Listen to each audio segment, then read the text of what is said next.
Bozo, what's up, dude? What's going on, man? How about Chicago, man? Utah sucks. Dude, it's killing me. And you know what's even more killing me? You dragging me out here. I can't believe I'm here, dude. Dan just won't ever be quiet. It's dude, so he's awkward. one of us, man. It's Hey, so Phil, what's going on, brother? Danny boy! Yeah! Good to see you! It's Huh? good to see you. What's up? Bozo. Yeah, how you doing? Great picks this week. Chicago's real powerhouse this year. Yeah? He's good. He's I'll good. tell you, man. He's one of us, bro. Yeah, well, you know.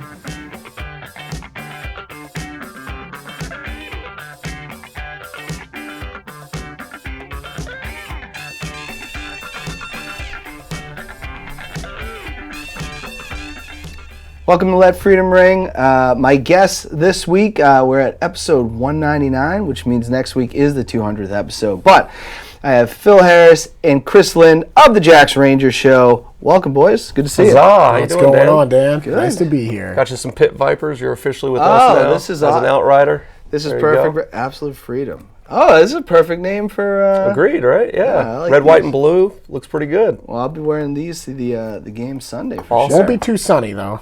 Get some windshield wipers on there. Yeah, this rain is like constant. Yeah. Anytime you want to do anything, like yesterday, supposed to, softball game, worked all day, it was nice out.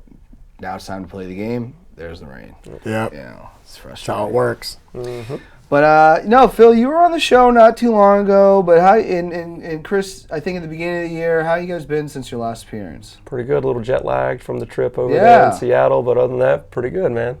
Yeah, I've been getting a little bit more sleep on the daily. Daughter's not waking me up as early, but pretty much 5:30 is go time, no matter what day it is.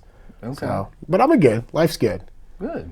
Now I want to get into this because this has been the hot topic for rugby fans, mainly New England rugby fans and Utah fans. There was a post on social media where the Utah Warriors used the "Let's Ride" catchphrase, which is owned by the Free Jacks. I don't know if they have a copyright on that. No, but from the very beginning, the Free Jacks have been using Let's Ride in Okay. all of their social media posts with the hashtags, and at the end of every video, it's And almost it's not like, just that they type it out either. No. It's like literally like somebody, they paid a graphic designer to write "Let's Ride" Let's and Ride, like, yeah. you know what I mean? Like ye It's old in our timey team selection handwriting. 23. It's everywhere with the Free Yeah, Jacks. So yeah. it's a commonly established saying that the Free Jacks use this. Any MLR fan, if you said "Let's Ride" and then you gave them the if you were like Regis Philbin and you were like, what team in MLR has the "Let's Ride"? It would be like it'd be like the $200 question. They wouldn't have to phone a friend on that. Yeah. No, it's pretty easy. So it was on social media. I did not catch it as I, at the I time, did. did not follow Utah This on guy there. did, yeah. Chris, you were the one or should I say Bozo6, was the one to see this. What was your initial reaction to Hey, seeing they that? don't call me the Clown Prince or the King of the Comments for nothing. I think the post was out, if I remember correctly, for about like 18 minutes before I saw it immediately. Yep. And I just immediately went in on them. I got on I took a screenshot. I put it on all of the Free Jacks fan pages, the First Regiment, the New England Free Jacks Supporters Club. I sent it to the Outriders chat. I sent it to the Ranger Picks chat. I just put it everywhere. I'm like, we need to jump all over these guys. So apparently there is a little backstory, and I can see how they made the mistake, but there's no justification in my mind. Right. They were doing their city jerseys, like every team, not every team I think has city jerseys. I think most maybe this year. Yeah, most, I think, Yeah. is a good one. So their city jersey was a rodeo. So it was like "Let's Ride." It's like the rodeo. Okay. So I get that, but like you need to find something else. So I was Yeah. like, yo, we need to hammer them. And so everyone was like, jump in the comments and just blow them up. I don't care if it drives their engagement, gives them positive numbers. Like this needs to be. We need to bully them. I was on vacation, Dan, and I was a little bit delayed in seeing this, but I looked through my chats. I was like, "Oh, Bozo's on a tear right now about something." No. So yeah, You know when you got like 20 notifications that he knows when he looks at Outriders and he says like 30 unread messages that it's probably 28 messages from me, and then like an LOL from you, and then like an LOL from Dave somewhere in there, and then you stop like. So it definitely was me, and yeah, we just let him have it. We're like, oh, let's ride, whatever, and then an interesting thing happened. So I keep going back to the post to check to see if Utah Warriors fans are going to. No Utah Warriors fans jumping in to defend them. None. I think maybe one did, and they were quickly cut down. They said Boston is what they rattled or something. Boston is I don't know what it was. Whatever, dude. It was like they were the Utah fans. It was like they were storming the beach in Normandy, and then the door dropped, and they just immediately got mowed down by the Free Jacks. Like they had no chance, dude. They had no chance, and we were just hammering them. And then I noticed something. The Utah page actually started to change it.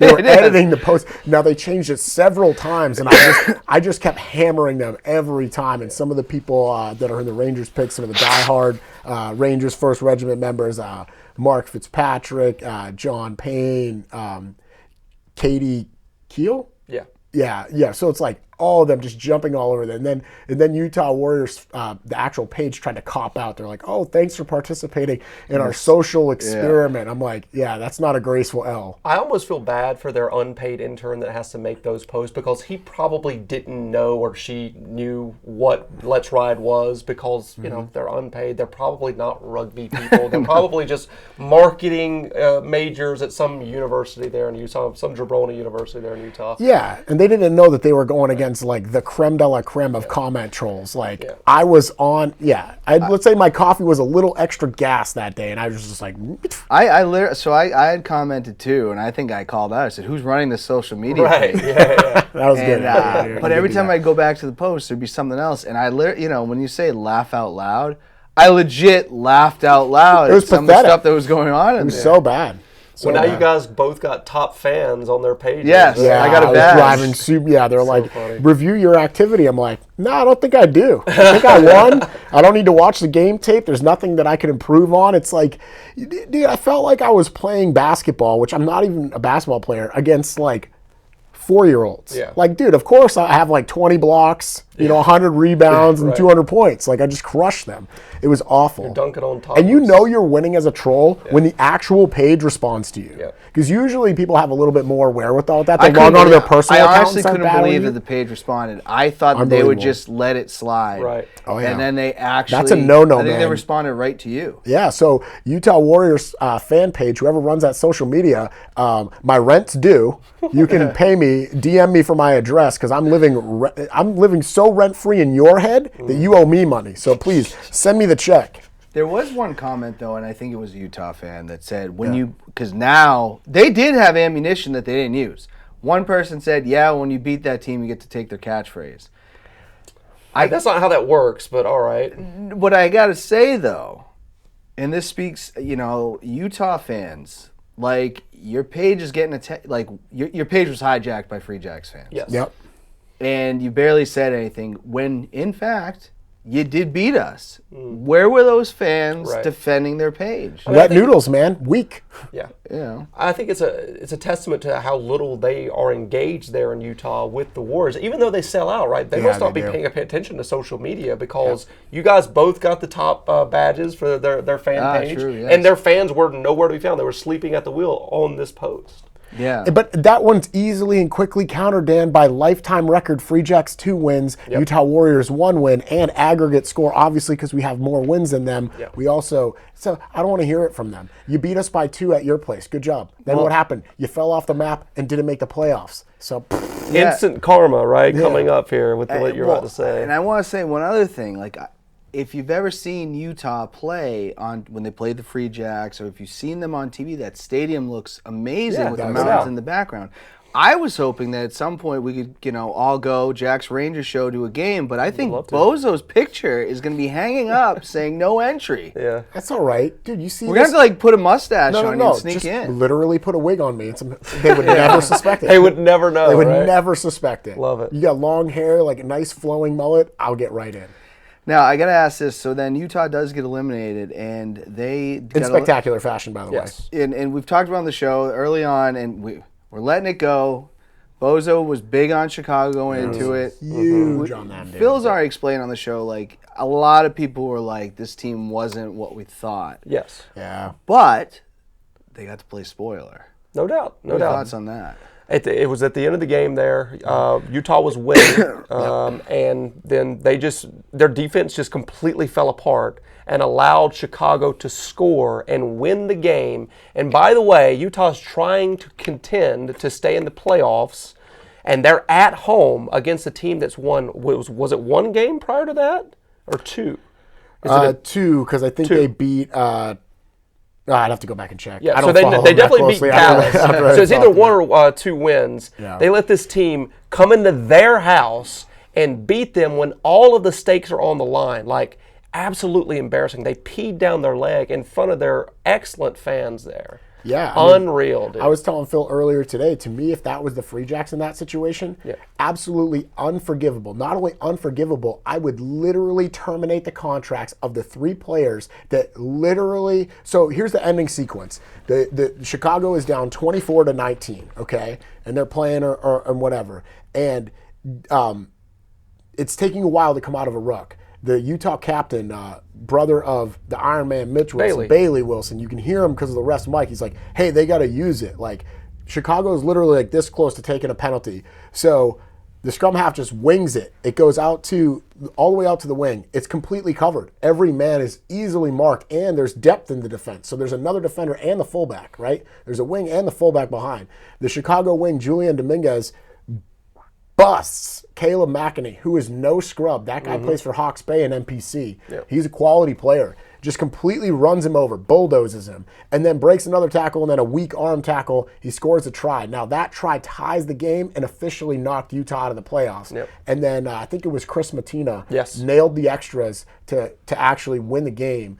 I mean, and this is all after the 80th minute. It's the final play. Any dead ball for any reason, it's over. a knock on, anything, they're done, right? Oh, just awful, unforgivable. I would say terminate those contracts and then release those players, and then I'll be a fan of you again, because unforgivable, man, so bad. It's instant karma, right? Like, they try to steal our catchphrase, and then they lose to a 2-win team at home. I think it was a 1-win team. One-win team at home when everything's on the line, when they've got this really, really great home atmosphere and a pretty good team at home. I'd have to go and then back. they just completely check. I'd have to go back and check too, because I do believe that they had 4 tries scored. So that's a 5-point victory that they needed to stay in contention. And that would have put a tremendous amount of pressure on Houston, which could have actually, Utah winning would have probably been maybe not so great for us, but it would have put a lot of pressure on Houston, because then they would have to come to New England and absolutely win. Right. Without a doubt, a loss and a Utah win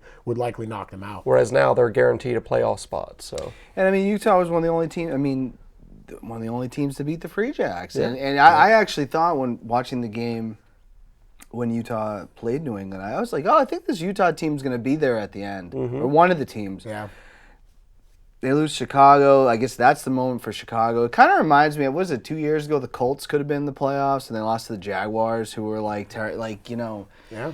You can't lay an egg like that, man. That's frustrating as a fan. Yeah, for sure. And it comes down to, you have a very winnable game at the end of your season, and like you said, where it even happened when they lost, it's a bad look for sure. And if I was a fan of them, I'd be furious, absolutely furious that they choked like that at home. Would you rather lose in the fashion that Toronto did, or something like that? Toronto, for sure. Oh, 100%. Yeah. If a team just comes in and whooped your ass 80 to 5, I would be like, well, I mean, literally at halftime, it was like 50-something to nothing. I'd be like, well, we've lost this game. I'm just literally watching for entertainment value, or I can just turn it off. With that game, you're like, oh my God, boys, we got to hold. We got to hold. We're trying to go to the playoffs. It would rip my guts out, and then there would be people like me waiting in the wings to absolutely bury you forever. It was one hell of a ride, so to say. And I'm going to ask this, though. That's a good way to throw it in. Could we ever see expansion in MLR playoffs at some point? Because, I mean, now there's only 3 teams that make it in each conference, because, you know, the West was pretty tight. Yep. The East, you got teams you're like, I don't even know if this team deserves to be in the playoffs. No doubt. I mean, there's still a possibility, right, that there could be a losing team that gets in the East. So, yeah, that will be. I mean, ultimately, we just have to have more teams jump on board, and I imagine that they will expand to, let's say, 4 every conference, and then maybe more than that going, down the road. The NFL has 32 teams, and how many teams get into the playoffs from? It's more than it used to be. Yeah, so there you go. I'm trying to think the exact. I'd have to do the math. So you got the 2 in the first round bye. Right. Now it's only 1 team with a first round bye. That's what I'm saying, between both. Oh, okay. And then you got the divisional playoffs. Divisional, which is what, 4 games? Yeah, so eventually we'll have divisions, right, within the conferences and stuff like that. So there will be expanded playoffs. It's just a matter of when we get these teams on board. I think the MLR wants to have 30 by like the World Cup, which seems really, really optimistic. I don't think we'll have quite that many, but we're moving right along. Maybe we'll have 20 by then. Yeah, because I'd love to see, because, like I said, the West, the Free Jacks have dominated the East. It was a sweep. Yep. Swept the East. That's pretty crazy. But the West felt very competitive all year. And not, Utah has pissed us off, I get it, but that team is like, you'd think that's a playoff caliber team. Yeah, if we could just make up our own rules, what I would do is I would boost DC out of the playoffs, pending the results of this weekend. I mean, they can only literally finish 500 with a draw. Right. So it's like I would boost DC from the playoffs and put Utah in. But at the same time, right, there's unforgivable things, right? So we got to do a stat on Twitter. But do you know who went to Segra Field and lost on the road? The Utah Warriors. Yeah. So, they lost to DC. Yikes. So, I mean, and they lost to NOLA, right? I think so. Woof! That's what I'm saying. So maybe how did that team beat? Well, so they're so inconsistent, Dan. That's the problem. They're really good at home, other than this past game where they lost to Chicago, who's garbage. But they're really, really good at home. So. But I think the other thing, too, to consider is last year, and this goes season to season, last year the West was trash as well. And they had two really good teams and a bunch of mediocre teams. Now, their mediocre were better than the East's mediocre. And then their playoff teams last year were also better. But I don't think so by much. I think Houston basically barely squeaked in at 9-6 or 9-7 last year. Right. So it's not like they were like the greatest playoff team. And then because the two guilt teams getting boosted, they became the number one seed was at 9-7. And a team that didn't even make the playoffs made the final. Oh, that's so a whole other mess. The conferences and the relative strength is different. Plus, you also got to look at it like, the relative strength is, so Houston, how dominant they've been, their only loss, not Houston, San Diego, how dominant they've been, their only loss is to Houston. So they didn't even sweep the West. Yeah. New England swept the East. So it's like, that's 2 losses on everybody's docket. Yep. And then a lot of teams, specifically Toronto and New York, have suffered really significant injuries that have really... NOLA as well. Yeah, NOLA as well. And NOLA kind of underperformed too. Yes, inconsistent, big time. But yeah, Yeah, it'll be interesting. I mean, this is, next couple of weeks is going to be very, very interesting. Yeah. Excited for the game Sunday. It's been hard. I don't know how you guys feel about this,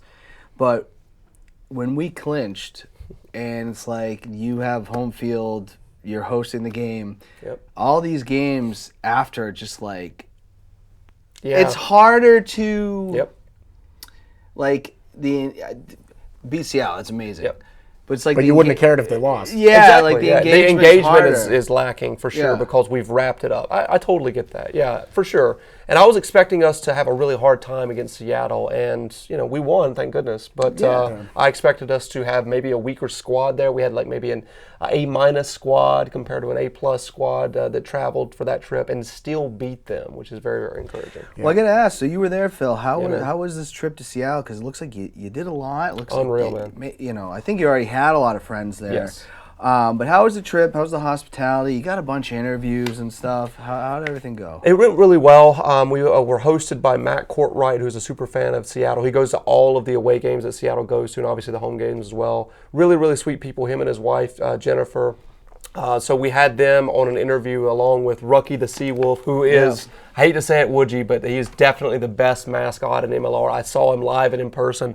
The guy is just unreal. Like, I'm surprised he's not at a higher league in the United States doing what he does. He's that good. In addition to that, of course, the world-famous Broccoli guy, Seattle sports icon, dances with Broccoli. It's weird, but at the same time, it's joyous. Like, he just brings joy to people's lives. And it's very, very cool. Yeah, wrestling would say he got over. Sure, he's over big time, right? For sure. But just had them over at Matt's house. We did a little interview with them that went really, really well. I talked to Rucky unmasked, essentially. Just talked about how he started that whole process. The guy's name is Nick Greer. Awesome, awesome people there. Great hospitality there in Seattle. Amazing fan atmosphere. That's the reason I traveled 3,000 miles. I wanted to see what type of fan culture and atmosphere has been built up because they're a historic powerhouse in the Western Conference. They've won 2 championships. They've been to a third, regardless of if it was like shake it, whatever. They still made it. Yeah, still made it, right? They still won the games that they needed to get there. But I was really, really impressed. Like, very full crowd, loud as heck there at the game. And I was just really, really impressed. They do things really, really well there. So they're very comparable to us. I think us and them are like doing pretty much everything right to attract fans and provide excellent product on the pitch. Is this right in the city, or where exactly? No, it's south of the city. It's near the airport. So, it's not right downtown, but they pack them in there, man. It was full for sure. That's awesome. Yeah. I know that Bozo's been giving them a lot of credit on pages, saying that he thinks they're, what you said, the number 2 fan base. I said 1 and 1A. So if you're Free Jacks, we're 1, they're 1A, and if you're Seattle, I wouldn't give them any chaff about if they were saying out there pounding their chest saying we're the best. I'm tired of them winning. I just want them to go away because out of the 5 actual seasons of MLR, so there's been 5 seasons with 1 canceled. So for 4 actual seasons, they've been in the championship 3 times. It's impressive. That's great. And you know what, though? That winning atmosphere obviously is going to get that stadium and people coming back. For sure. Yeah, everybody loves a winner, man. Winners are grinners, right? So, yeah, the fans are really, really good there. Yeah, no, I mean, and the atmosphere of the game was good. And I was like, broccoli guy's there, right? Is that like, he comes to the Free Jacks games. Yes, he does. And some people know who he is, but is it like, that's people were just oh yeah, man, like he was holding court there for sure. There was even a kid that showed up with his own broccoli who was dancing with him before the game, which was really, really cool. He did our pitch report too, which was awesome. That's so good, man. Yeah. He loves the Free Jacks, so we're his Eastern Conference team. So he's got family in the Boston area. He always travels out every single year to Fort Quincy. It's very cool stuff. Yeah, no, I mean, it looked good. I like to see, and I think you even had an interview on the beach at some point. Yeah, it was great. Yeah, so the day that we were leaving, the Free Jacks were also leaving the day after the game. So TK invited me out to hang out with the players who were at a beach, which I didn't know existed there in Seattle. Gorgeous. The weather was fantastic, it looked really too. awesome, yeah. Yeah, so I was able to interview the captain of the game, the mechanic, Joe Johnston, which was great. Yeah, no, it looked awesome. For sure. He also picked up a new nickname. Now he's Shirtless Joe Johnson. Yeah. Kind of like Shoeless Joe Jackson. Yeah. Let's get into the playoff picture just a little bit here. Okay. Top 3 teams right now, if I'm not mistaken. I looked at this before. Obviously, New England, San Diego. I think New York has clinched. Yeah, they're definitely in the playoffs. It's just a matter of who's going to be the 2nd and 3rd seed. And ultimately, New York just needs 1 point in this last game to be able to get that 2nd seed, which is a home field advantage in the eliminator game with DC. Okay, so is DC in? Yes. Okay, so you got New York, DC. Yep. And you got Seattle, Houston. Is this game on Sunday, it's irrelevant, or? Technically speaking, with the seeding, it is irrelevant because the West is all set. It's San Diego's number 1, Seattle's number 2, and Houston is number 3. So Seattle will play Houston next week in Seattle to advance to the championship for the Western Conference. So, let's start with the West and hear what you guys are thinking here. Seattle versus Houston should be an epic game. Yeah, for sure. What are we thinking here? I think Seattle is going to come through, man. It's at home for them to. Houston is a very, very good team. I'm very impressed with how they've turned that franchise around. They used to be bottom feeders, but they've had a management change since last year with South Africans coming in, and they've really turned that thing around. Danny Barrett has a red card right now, so he will not be playing against us.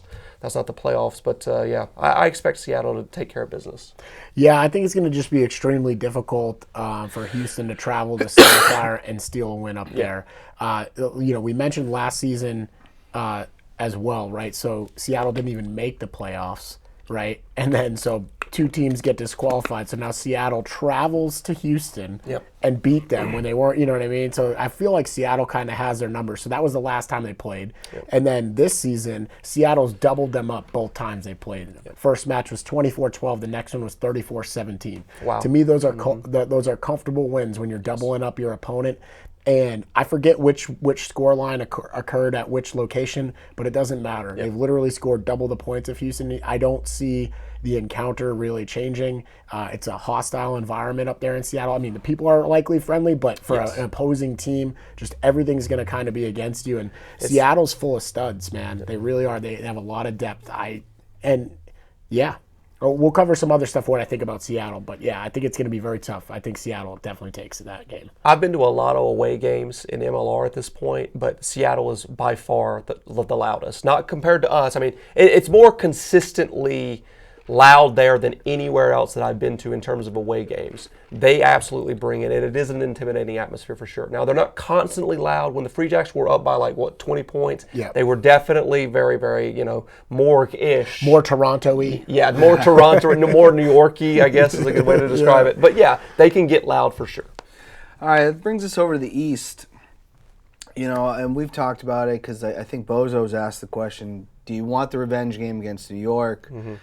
I guess the question really isn't who do you want? Who do you think wins that game, New York, DC? I have to go with New York, man. I've been saying it forever. I figured that they would get their act together. They had some tough times there in the middle of the season. They had some injury woes.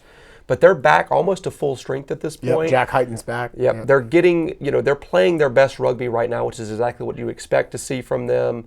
We're talking about the reigning champions, the team that beat our New England Free Jacks at home to advance to the finals and then won the game.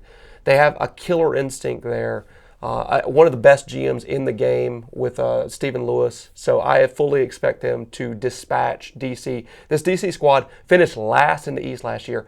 Already they have a storybook ending where they made the playoffs for the first time ever. I don't expect them to win that game against New York. Yeah, I agree. I don't see them getting over the line. I didn't actually look into this, but if I remember correctly, I think that they split the difference in the regular season between the two sides, so 1-1. But I really just don't see DC going up to the morgue at Mount Vernon and stealing a win. New York's, I think, believe they're getting their captain, Nate Brakeley, back. He was out last week. Jack Hyten is a 10 who has returned and playing into form. He came off the bench last week for them. I think New York is just on a roll, man. I think New York's main mission would be this week to take as little damage as possible in essentially a meaningless game against Utah. It's not completely meaningless. They do need to get a point. 1 point, yep. But win the game and you're hosting. Yes. Lose by less than or 7 or less, you're hosting. Score 4 tries and lose the game, you're still hosting.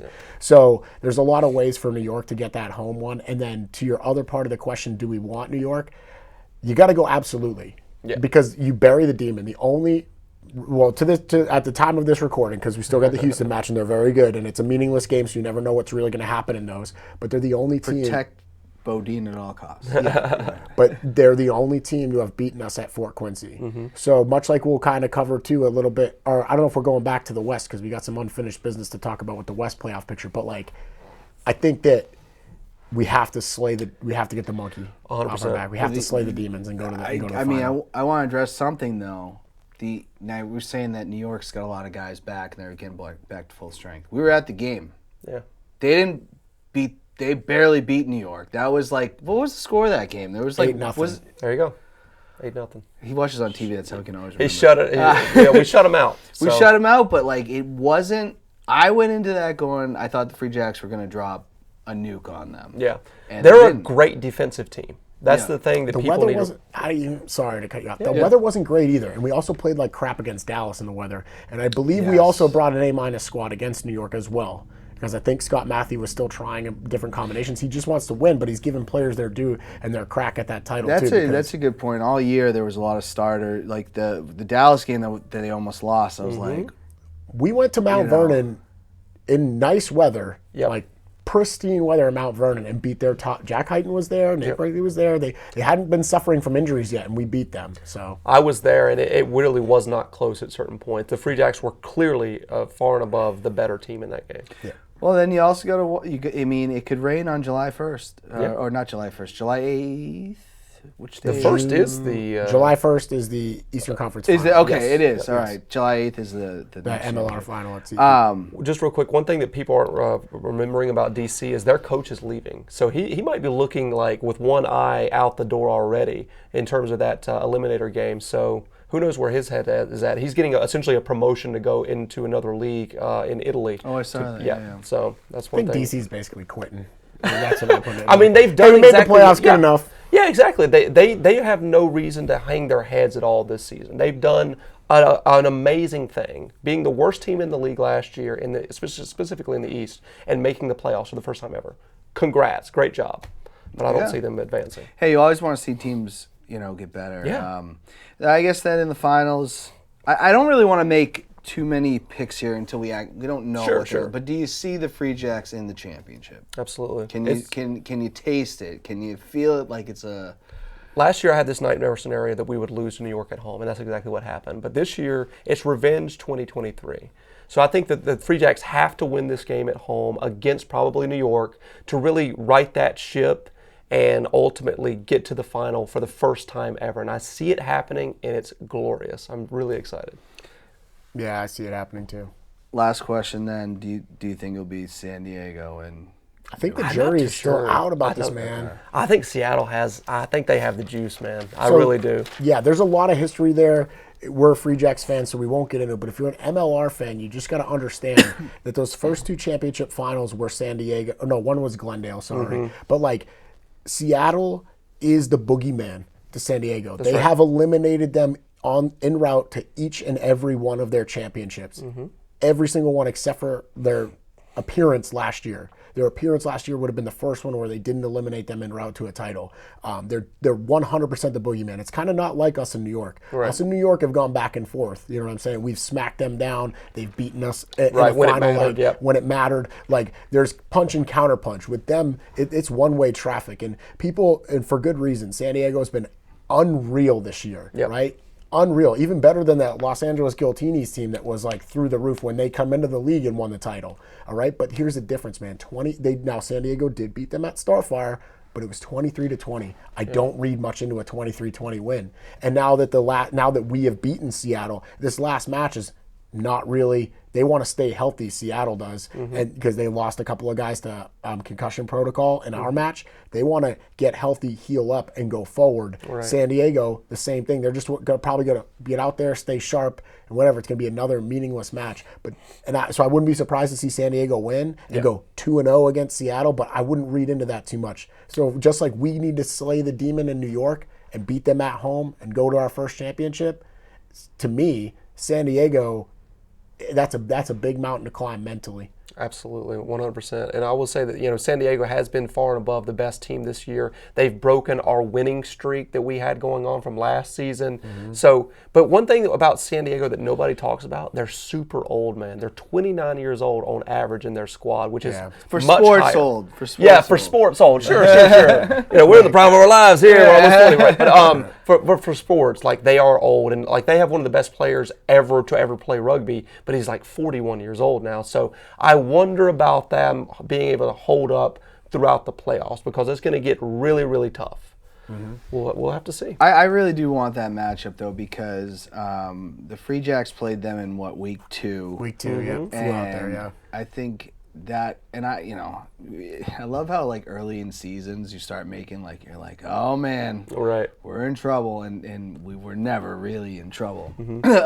So it was a good match. I think we were beaten. They beat us. Yes. But we weren't blown out. And there was other things that were at play there. Like, we didn't play John Poland in that match.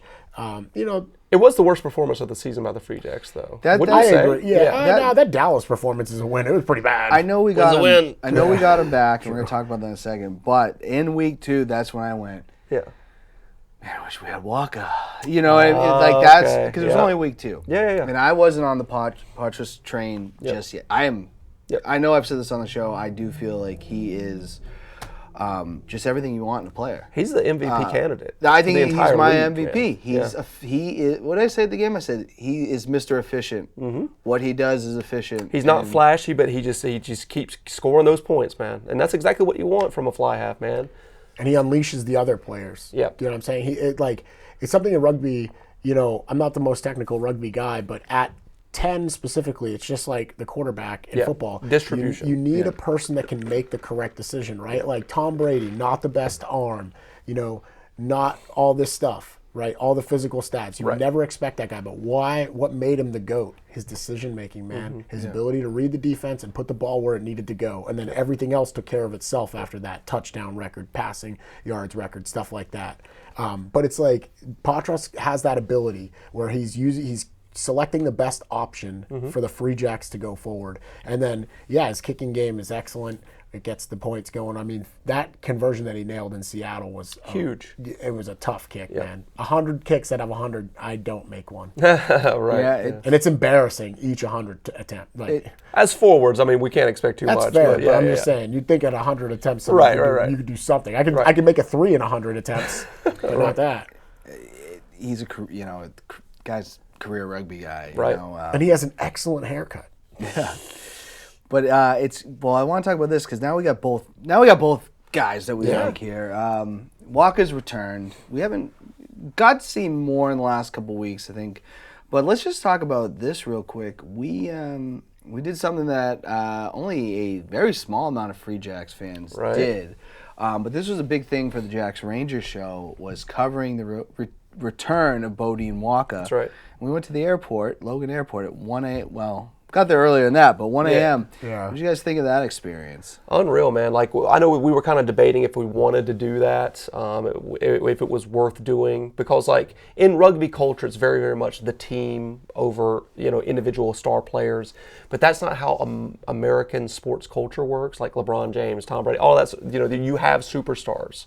So for this thing to work and to really have legs and be a huge sport in this country, you have to have guys that are profiled and that like own podiums and stuff like that. So Beaudein Waaka is that dude. He was last year's MVP. He goes and signs for a big money deal in Japan League One, yeah. Yeah, League One. So he comes back to the Free Jacks. Huge thing, like a hero's welcome. So we're there. A couple other Free Jacks fans are there. We've got signs. It's awesome. We all recorded. Bozo was helping me out recording the whole thing. We did a little interview got my there. check TRN for the camera work. Hire me. So TRN, which is the Rugby Network, runs with it. MLR All Access, which was on FS2, which was awesome, and other programs like the Rugby Wrap Up also had it on there. So very, very cool thing for the show. Yeah. I thought, and I mean, technically, you could say I had the first American interview with him. There you go. Returning, like literally, he got off the plane. And, Yeah, I think for me, the coolest part about that experience is I just didn't know how it was going to go personally for the man.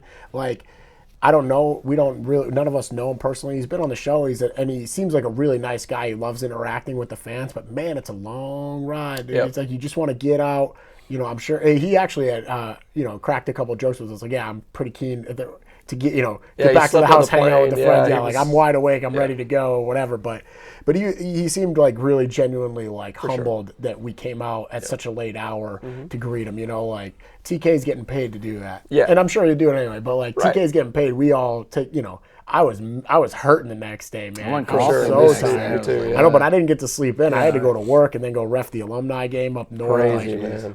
Yeah, I was having a tough time that next day. I was living on energy drinks for sure, which is completely unhealthy. But no, it was definitely a cool experience. I remember Phil like being like, "Hey, do we want to do this?" Putting out the chat. I'm like, "I'm crazy enough, man. If you say you're in, I won't let you down." Like, we had a good time. We all drove down together. Bozo drove us in the van, so it was a good time. It's one of those things that we'll remember for sure. Yeah, and I think the other thing that was really special about it is that it got picked up by all those outlets. Yes. Like, I don't know, man. Like, I make a joke about, hey, pick up my resume, send me my check, but like, there was something just really cool about knowing, like, seeing the footage. Like, you guys are on the camera, like I was the camera guy, but it's like, dude, that's the footage that I was recording on Phil's phone, and now all these people are seeing. They're like, look at these crazies, and it helps us too because during the Seattle match, I was doing the watch along for the show, and Dallin Stanford gave us a shout out. Yes, he did. Oh, look at the Jacks Rangers out there. That guy's like the #1 announcer in the league, in the world, as far as I'm concerned. He's That's that true. good. Yeah, and he's got such a big following, and for him to shout us out directly, like when the camera like panned to you, he's like, "Hey, it's the Jacks Rangers." Yeah, he even said my name at one point, which is wild. Yeah. So to get those shout outs, it's because we're doing those things that other people would be kind of like maybe consider crazy. Just thought of this, but you know how you were working the camera for that interview with Waaka. Guess who was working the camera with my interview with the mechanic?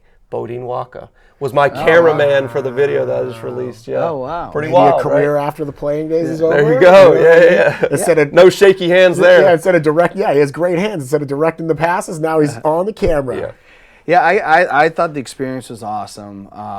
You can tell he genuinely likes the fans. He posts a lot on Instagram. I think a lot of those guys appreciate the fan base and that the Free Jacks have. But it was really cool because for me, Waaka, I didn't like really extensively follow the first couple seasons of the Free Jacks. It was not until Cam Davidowitz was signed that I was like, okay, I'll pay attention. all right, you know, and that's what got me, because you know, Plymouth State kid. But then I'm watching Waaka. He's electric. And I'm just like, holy crap, this guy's amazing. And then, you know, then I bring my friends to the game, and he has that kick against Toronto that it's still all over Instagram. Yep. And I'm like, this guy is a goddamn star. And, you know, I think I said to you guys, and like you said, you got to have that in any sport. You need names. I maybe they don't do that overseas. We do that here. When I was a kid, my dad took me to Fenway Park to see Mo Vaughn. Sure. Yeah. You want to have that where I took my son to see Beaudein Waaka. Right. And I think it's really important, and I think the MLR should run with these names when they can. But he's just, what a player to have. Dude, I mean, we've seen it a little bit. He's been playing 15 for the most part, although when Jason Patras got injured a couple games back, he did slide into 10, and it was fantastic. But, you know, with that position, it's more defensive than offensive. You know, you're not providing decision-making situations or distribution for the ball, but what he has been able to do in glimpses is like you just see, he's super electric still. Like you kind of forget like how good he was last year because it's been a while.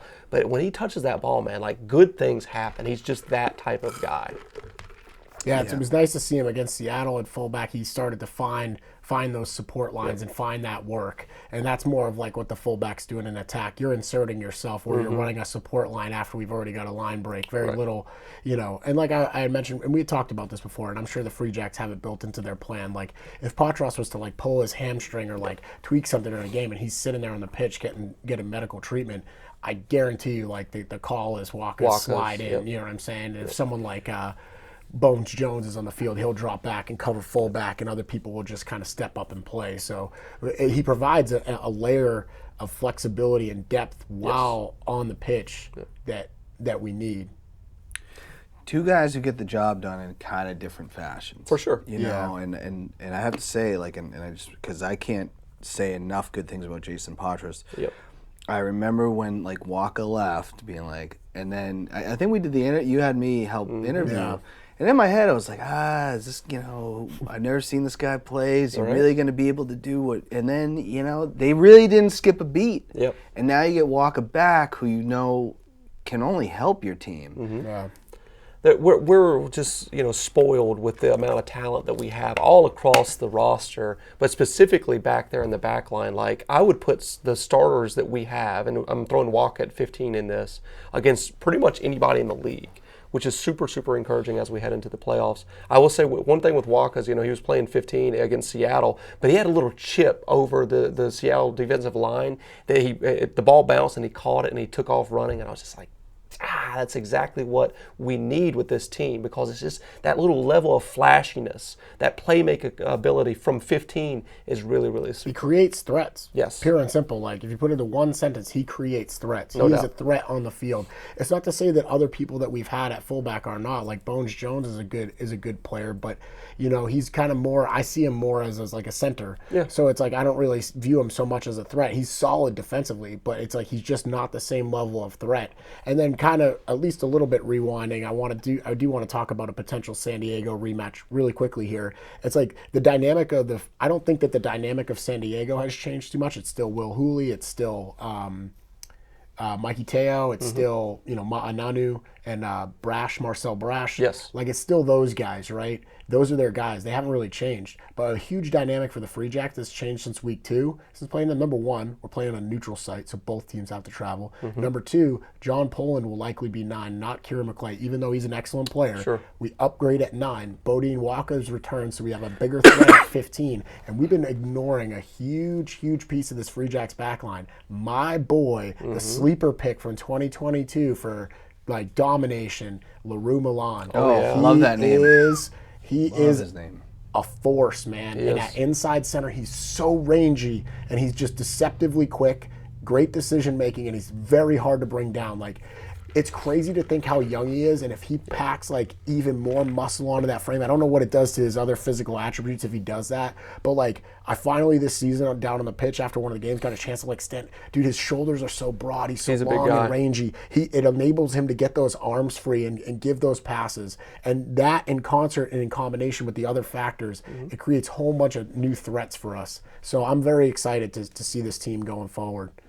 I can't wait. And I'm excited for Sunday too, even though we know it's not. It's just I haven't got to Fort Quincy in a little while, and you just love that atmosphere, except for the parking. But that's not it.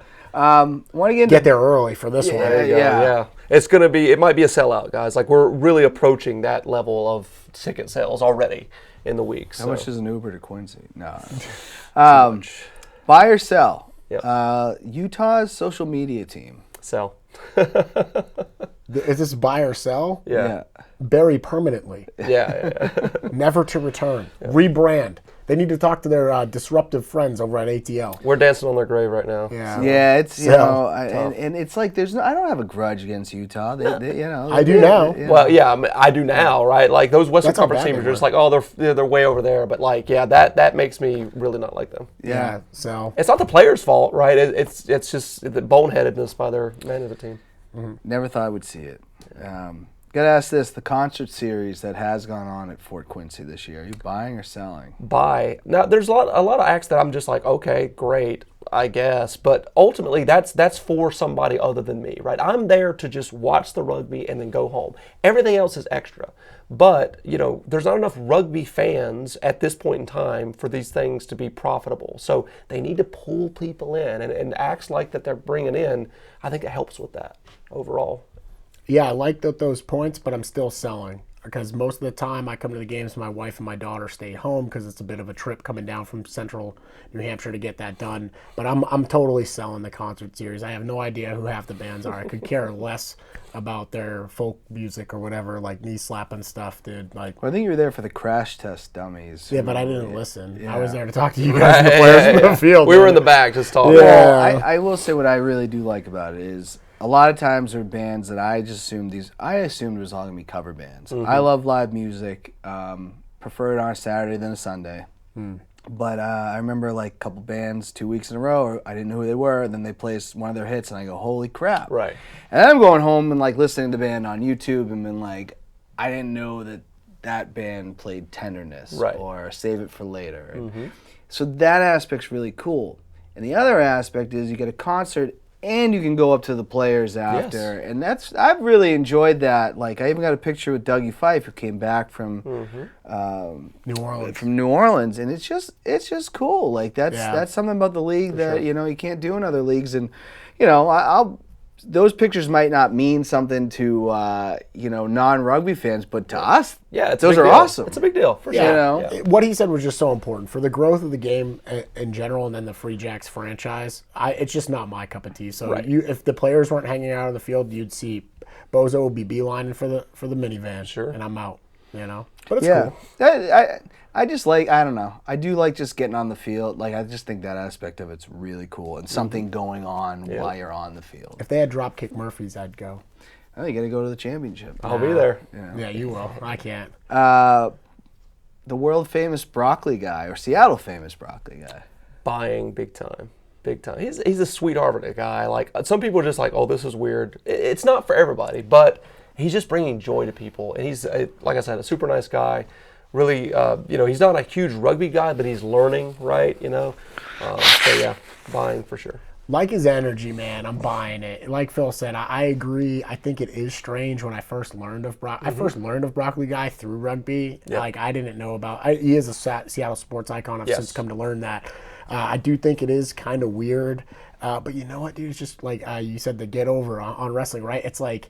It's just one of those gimmicks, man. It's so unique. It's so cool. It's him. It's done by him, never to be done by another person ever again. When he hangs up the broccoli, that's it. You know what I'm saying? Like nobody's replacing Broccoli Guy. So just for that reason, I think it's unique, and I'm huge. But I'm going all in. I'm taking all the money that I had in Utah social media and transferring accounts immediately. I like it too. I love gimmicks. Yep. Anybody that watches the show might know that I love gimmicks. And so you know, for me, if people might, oh, it's weird, I'm like, you must be fun at parties. Right. Yeah. If you think, you Party know, if you have a poopers, problem with a yeah. guy, you know, sports, fanhood sports, they're supposed to be fun, and that is fun. Hugely fun. Speaking of gimmicks, Here we go. something I found today that has been bothering me. You heard Juicy by Biggie. Yep. We now find out that, and I guess this came out 10 months ago, so it tells you how far behind I am. But there was a rapper named Notorious B.I.G. who had used that, and we know it's the Juicy Fruit Gum beat. He had put out similar track, using the beat, similar flow, and his name was Notorious B.I.G. Wow. A year later, Notorious B.I.G. puts out that beat, now he's going by a rapper named Notorious B.I.G. Are you buying or selling the legacy of Notorious B.I.G. with this story? Whew. I am selling this. You know, I was never a big Notorious B.I.G. fan anyway. I'm more of a Tupac kind of guy. Oh, you know, okay. that era. But yeah, not a fan. I'm buying. Don't care. I still love Biggie. Yeah. Like, Ready to Die is one of my all-time, that's a top 5 album for me. This shocked, and this is, But it I might have doesn't to give it shock to me Instagram. because what we talked about. Yeah. Because when I bring up, like, one of the things that had the same level of shock that you had, like we talked about, if you don't know, look this up. Public service announcement: Surfing in the USA by the Beach Boys was completely ripped off of Chuck Berry's song "Sweet Little 16" to the point where Chuck had to sue them over decades. Now he's credited. So if you look at the credits of "Surfing in the USA," you will see Charles Berry, right? Like, when I found out about that, I just kind of started deep diving, and there's just so many examples of this. So it's like, if you're the polished, if you're the act, and there's a lot of money behind you, they take your concept. And I was using the example of Phil. It's like the example of buying a cake at the grocery store. It's a nice cake. It tastes okay. You get it for like the 2-year-old birthday because you know nobody's gonna eat the cake, as opposed to the nice bakery cake that you get for your mom on like her 65th birthday or something like that. Like, it's just more polished, man. So I don't mind. Sucks that he didn't get paid though. This is where I disagree, because this guy was in Obscurity. he was in the South, and anyways, he was getting his demo out to places. Oh yeah. So he Okay. never made it. Exactly. Yeah, so he never really made it, and then you start to wonder, did Puffy get this, run with it? Yep. I think it's weird that the names were like Notorious B.I.G. That means Notorious Big One, right? Yep. Notorious B.I.G. Like, that part kind of bothered me, where I'm like, it's not even the song, it's like You took the persona. almost like his persona. I mean, I had to look more into it, but that kind of, you can't discredit how great of a rapper Biggie was. Sure. It's just, this puts this weird thing in my head where it's like, my childhood's just been ruined. You know? Maybe like an asterisk, like Barry Bonds style. Like, Yeah. dude, it was sick that you hit all those homers, Barry, but we know you were on the juice. It's just, you know. It's kind of like and he was finding out he was on the sauce, you know? I think this is all Puffy, is what I think happened. Sure. Yeah. And Opportunistic. That hopefully by next week I forget about it. Biggie still had to buy off on it and sing it, man. And Yeah, rap it, I mean, so like I it's said, true. that doesn't change how good Ready to Die Right. is. Yeah. That's a top 5 album to me. I'll still be listening to it. This was the hot topic last week. Everyone on social media, mainly the females, want Matt Rife tickets, the comic. Are you buying or selling Matt Rife? Selling. I don't know who that guy is. See, I didn't know who he was either. No idea. I thought he was a country music singer. I guess he's been in my feed so much that I now know who he is. And That's because how I it- keep clicking his damn videos, that more and more of them are invading. So he's a stand-up comic, if you don't know, and he does a lot of interactions with the crowd and kind of ad-libs off of that, and it is quite hilarious. I think the dude's a riot. I think he's funny. Hopefully his star, shoots high and burns bright, and he makes a lot of money. And yeah, I still haven't seen any of this guy's material. So I'm buying him. He's funny. He makes me laugh. I actually, it took me a week. I'm buying. Someone sent me a video of him after I had said that on Facebook, and I watched that video and I didn't chuckle. So they didn't send me the right video. Right. Well, here's the thing with the and then I Matt. watched other ones. I go, oh, this is pretty funny. Here's the thing that I'm kind of hoping isn't the case. So, like, you got to watch a guy like, all right, so Chappelle's the GOAT, so maybe a horrible comparison. But I there are certain comics who, they have, like, funny clips, right? But it's that pared down clip for YouTube. But then the rest of their set is junk. Yeah. I'm kind of hoping, because I've never seen him in a full set. I'm kind of hoping his set stuff isn't junk. Yeah, I wonder, because it feels like everybody wants tickets because they want to get on the TikTok there, because They want to be the person that he interacts with. Yeah. I think that's like the big selling point to his shows. I could be wrong. Yeah. And last but not least, are we buying or selling the 2023 season of the New England Free Jacks? Buying, man. We have an opportunity to ultimately have 14 wins in a season if we beat Houston at home in the regular season, which will break a record that we set last year of 13 wins in the regular season. So it's been a huge success. I mean, you have to thank Scott Matthey and Mike Rogers and Will Webster, the coaching staff, and TK, the general manager, who's put together a fantastic team once again. So, yeah, absolutely, 100% buying. I mean, hard to argue with those points, but I'll say TBD, man. I can't buy it until we make that final. Oh, you know, okay. And if we make the final, I want the final, but I can consider the season a success.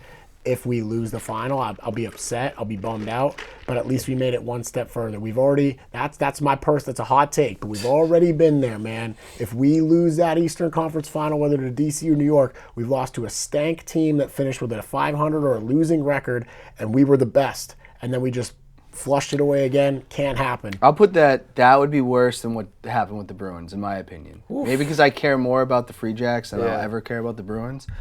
But, you know, losing in that championship game, you're already there. You just got to win one more. Yep. Right?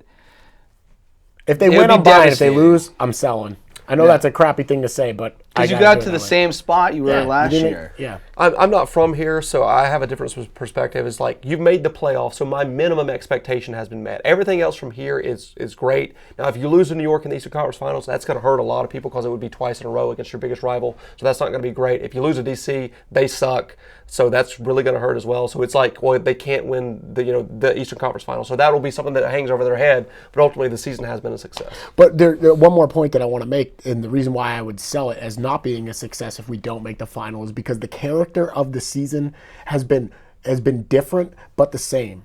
13-3, dominant. You know, we did lose some games, but we were dominant. We knew we were going, you know what I mean? It was just a thing. We were the clear best team. You've repeated that. If we were like, hey, we lost a lot of key players, but we fought against adversity and fought our way into the final from 9-7 and then lost in the Eastern Conference final again, the character of the team, I'd be like, hey, you know what? We didn't expect to make the Eastern Conference final. People wrote us off. Right. I'll take it as a success. Yep. Not the case this season. We're the clear and away number one. So we have to win. I agree. Have to win. I just want to win that. But I thank you both for coming on. Phil, Bozo6. We'll have to do this again. Thank you, boys. Yeah, thanks, brother. But everybody out there, have a great week. Go Free Jacks. And until next time, let freedom ring. Huzzah. Huzzah, baby. Woo!